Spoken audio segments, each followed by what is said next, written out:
Pasabog na naman ang aktres na si Cyril Manabat matapos maglabas ng mga stunning photos sa kanyang Instagram.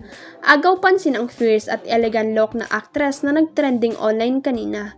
Mid-October darkness caption ni Cyril sa kanyang post na may kasamang iba't ibang dramatic shots mula sa isang photoshoot. Nakasuot ng black bodysuit si Cyril habang todo ang aura sa harap ng kamera. Mapapansin ang lakas ng dating at confidence niya sa bawat kuha.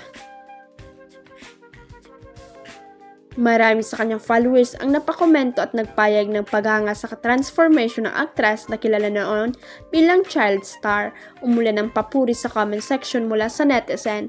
Ganda naman ng bata ere. Grabe ka naman dyan, apaka-girly pop, slay Cyril. Hindi rin nagpauli ang ilang celebrities na nagpaabot ng likes at reaction sa kanyang post.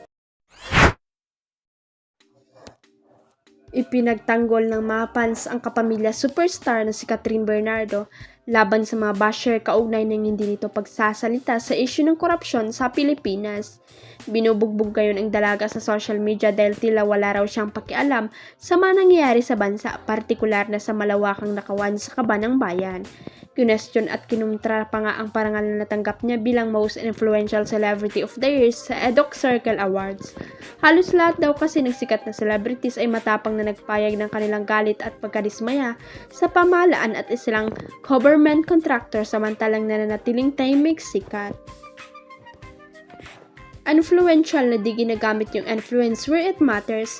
Congrats sa nang magamit mo ang pagiging most influential celebrity of the year sa mga social issues sa bansa. Influential in what aspect? Not influential, she is actually one of the most silent celebrities regarding the issue ngayon sa bansa. I would be delighted pa kung kay Vice yan napunta. I like it, but to be honest, yung influential mas akma sa 3 star din ng ABS sina Vice, Ganda, Regine Velasquez at Nadine Lustre.